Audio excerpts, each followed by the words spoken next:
E aí, pessoal, tudo bem? Vamos lá para a terceira parte da Lei 8.112. Eu acho que essa é a parte mais sossegadinha da lei, mais tranquila e a mais gostosa também, porque envolve cascalho, envolve o dinheiro. Nós vamos falar sobre as vantagens dos servidores. Então, primeira coisa que eu quero lembrar para vocês, cuidado com a pegadinha nas provas. Quem recebe salário na administração pública é só o empregado público, aquele que trabalha nas empresas públicas. Lembra que é regido pela CLT, nós falamos na aula passada? Esse carinha recebe salário, o servidor público recebe remuneração, e a remuneração é o quê?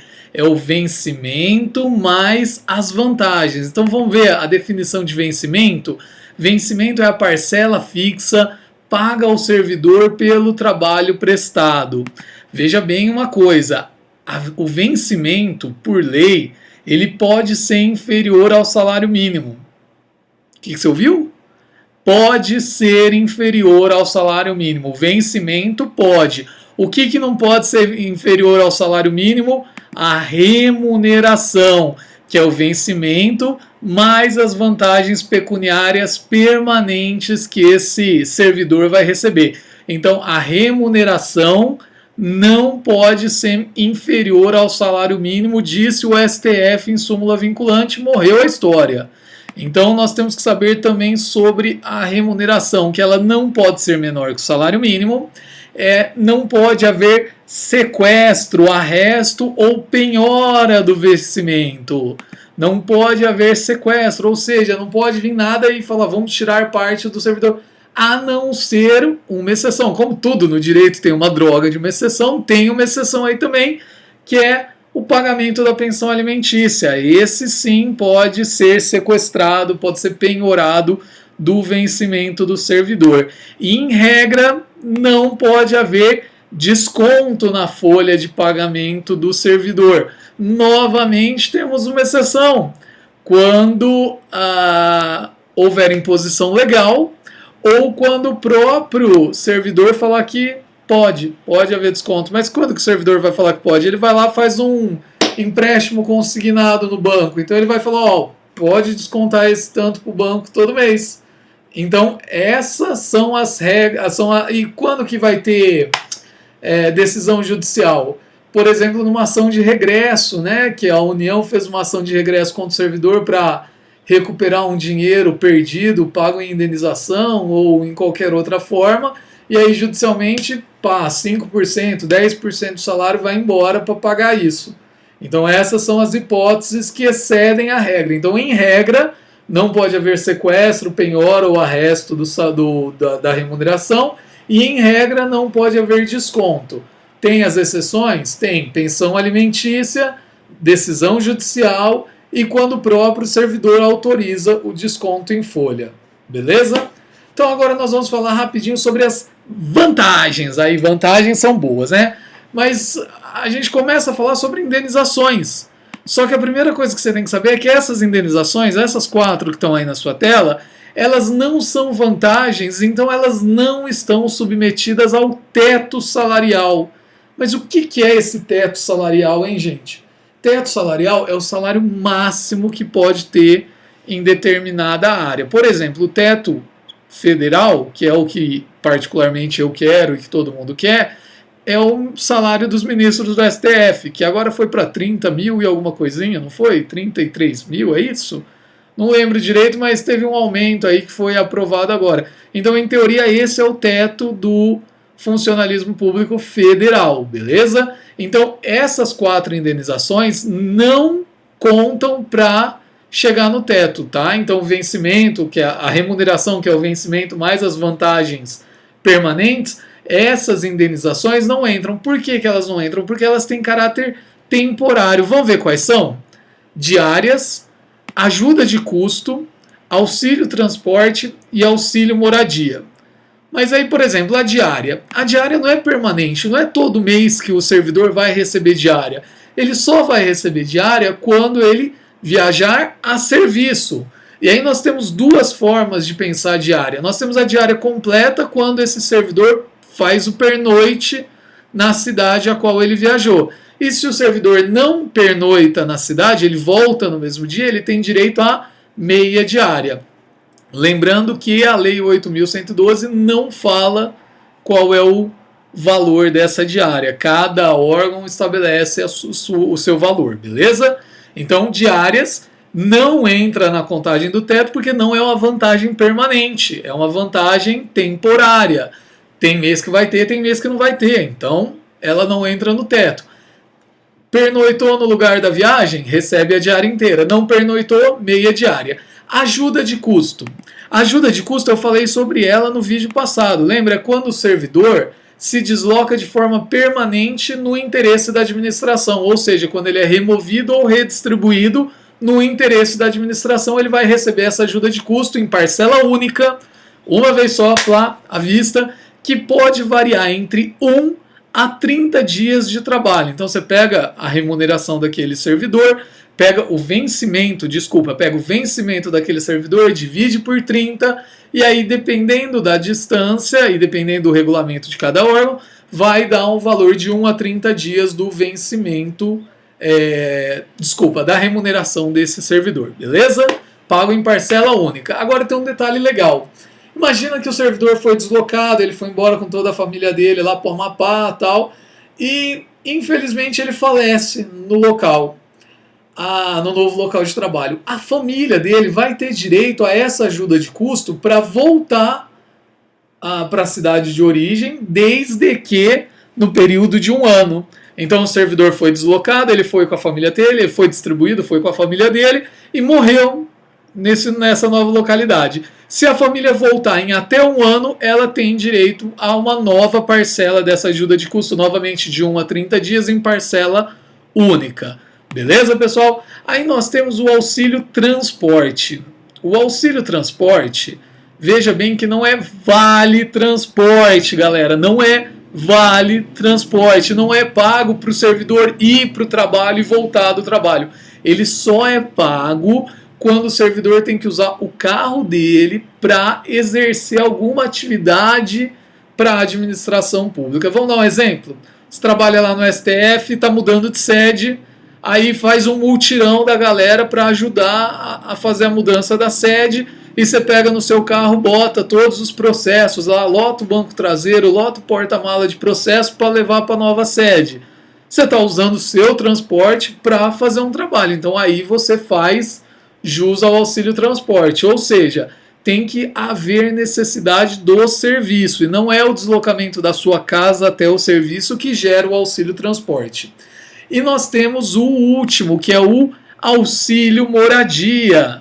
Mas veja bem, o auxílio moradia só tem algumas pessoas, tem alguns cargos que têm direito a esse auxílio moradia. Quais cargos? Cargos em comissão e cargos de natureza especial. Só esses dois que tem. Então são... e tem ministro de Estado também. Ministro de Estado, cargos de comissão e cargos de natureza especial quando o servidor tenha que mudar da cidade dele para assumir esses cargos. E veja bem, o valor é de até 25% da remuneração dele, limitado a R$ 1.800, ou seja, a lei limita R$ 1.800. Então se ele ganha R$ 20.000, vai ganhar no máximo R$ 1.800 de auxílio moradia. Mas veja bem, tem um detalhe. Num período de 12 anos, ele só pode receber esse auxílio moradia por 8. Então, se ele recebeu 8 anos consecutivos o auxílio moradia, ele vai ficar 4 anos sem receber, e aí depois que ele pode voltar a receber por mais 8. Beleza? E desde que esse servidor não tenha nenhum apartamento no nome dele na cidade, e também não tenham aqueles apartamentos funcionais, né, que são os apartamentos da administração que são cedidos temporariamente para o servidor quando ele se desloca até lá. Entenderam? Então, limitado a R$ 1.800 ou 25% do salário dele. Se 25% do salário não chegar em 1.800, vale os 25% do salário. Se passar, 1.800. Em um período de 12 anos, ele só pode por 8 anos. Se ele ficou 6 anos, 2 sem receber e recebeu mais, chegou a 8 anos, para até completar os 12, aí pode receber de novo por 8 anos. Beleza, pessoal? Agora nós vamos falar de uma outra forma de vantagem, que são as gratificações. Olha só as gratificações. As gratificações são duas, só olha como é fácil. Vamos falar primeiro da natalina? A gratificação natalina é só um nome bonito para o 13º salário. Servidor não recebe 13º, ele recebe gratificação natalina. Olha que bonito. Pronto, fechou a história. Recebe até o dia 20 de dezembro e é basicamente isso. Difícil, né? Gratificação natalina é o 13º do servidor público. Agora, a gratificação por encargo de curso ou concurso. Imagina que você trabalha como analista tributário na Receita. Você é analista. Você tem seus processos lá para fazer tal. Mas aí vai entrar uma leva nova de analistas e falam, Miguel, vai lá dar um curso para esses analistas. É sua obrigação dar o curso? Não é. Tá na sua função original? Não tá. Então você tem que receber um a mais. E é justamente esse encargo de curso ou concurso. Curso quando você vai ministrar curso e concurso quando você vai redigir questões, quando você vai corrigir provas de concursos públicos que o órgão esteja fazendo. Tem caráter temporário e é limitado a 120 horas anuais, prorrogáveis por mais 120 horas anuais. Então a regra é o limite de 120 horas por ano, que você pode exercer por encargo de curso ou concurso, tá? Mas você pode prorrogar por mais 120 horas. Ganha, em média, de 1,1% a 2,2% do maior vencimento da administração federal por hora. Ou seja, se for pensar que 30 mil reais o salário lá do nosso tiozinho do STF, 1,1% ou 2,2% por hora, tá valendo, não tá? Até eu quero que sou mais bobo, eu também quero. Então, entendeu as gratificações? Fácil, né? Agora, os adicionais. Nós temos aí 4 adicionais principais, né? Que são os adicionais de insalubridade, periculosidade, serviço extraordinário e o horário noturno. Veja só, insalubridade é perigo à saúde, tá certo? O valor da insalubridade não é definido em lei. Nem o valor da periculosidade também não é definido em lei. Cada órgão define o seu. Desculpem. Lembrando que insalubridade é perigo de saúde, periculosidade é perigo à vida, risco de morte. Tá? Você trabalha num terreno perigoso, num local árido, pode ser. Também nós temos mais um adicional, que é o adicional de atividade penosa, que eu não coloquei aí no slide, mas lembra dele. Atividade penosa diz respeito ao local que você trabalha. Por exemplo, trabalhar em zona de fronteira que não tem nada por perto é uma atividade penosa. Então, pode ter adicional de insalubridade, periculosidade. Lembrando que se você trabalha num serviço que usa os dois, que os dois adicionais se enquadram, você tem que optar por um. Segunda coisa, no caso de insalubridade, mulher gestante ou lactante vai ter que pedir afastamento do trabalho nessas condições. Especificamente pessoas que trabalham com raio-x, que tem perigo à saúde, ela não pode trabalhar quando estiver grávida, quando estiver gestante ou quando estiver lactante, estiver amamentando, ela vai ter que fazer uma readaptação temporária de função, depois ela vai ser reconduzida para o cargo dela. Beleza, pessoal? Atividade penosa, que eu falei que não está no slide, mas também existe, são as zonas de fronteira, são locais áridos, trabalho mais em locais difíceis.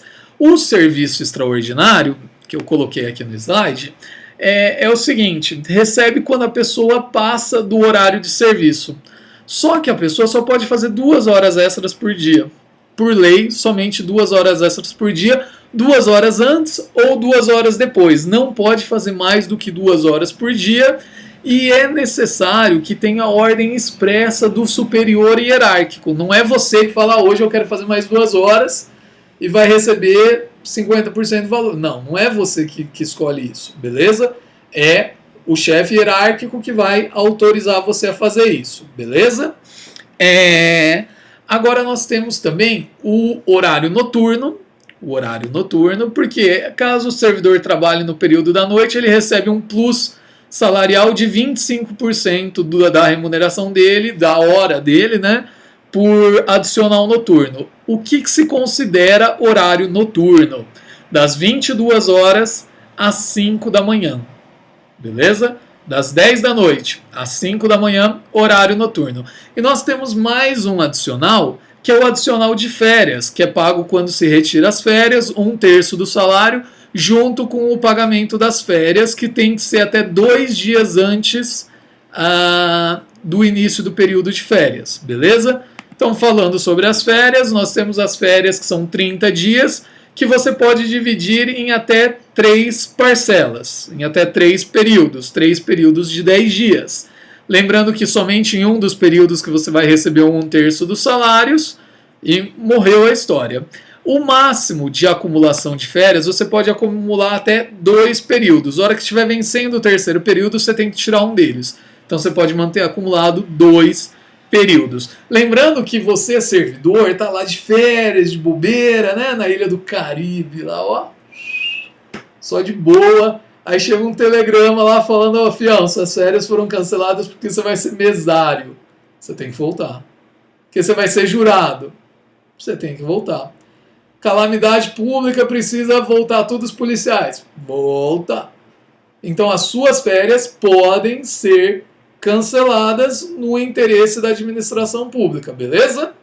Então não pensa que é tão fácil assim. E quem trabalha com raio-x tem férias especiais, vamos dizer assim, um pouco diferenciada. Por quê? A cada 6 meses trabalhado, eles obrigatoriamente têm que tirar 20 dias. Não pode acumular essas férias, beleza? Então a cada 6 meses trabalhado, 20 dias de férias. E aí nós temos a retribuição, que é mais um tipo de vantagem, que é o pagamento dado ao cargo em comissão. Lembra que o cargo em comissão pode ser servidor ou pode ser não concursado, né? Diferente da função em comissão, que é a função de confiança, né? Então a retribuição é o pagamento dado ao cargo em comissão. Vamos lembrar uma coisinha aqui no final? Todas essas vantagens têm como base o vencimento, beleza? Então é 1/3 em cima do vencimento e coisas do gênero, beleza? Eu acho que é isso. Você viu que é tranquilinha essa aula, é fácil, é gostosa, é um assunto bem divertido, digamos assim. Espero que vocês tenham gostado, que tenham entendido. E na próxima aula resumo, nós vamos falar sobre processo administrativo disciplinar, uma coisa que eu não quero passar na minha vida e que espero que nenhum de vocês, futuros servidores, venham a passar, beleza? Um abraço, galera, e até a próxima.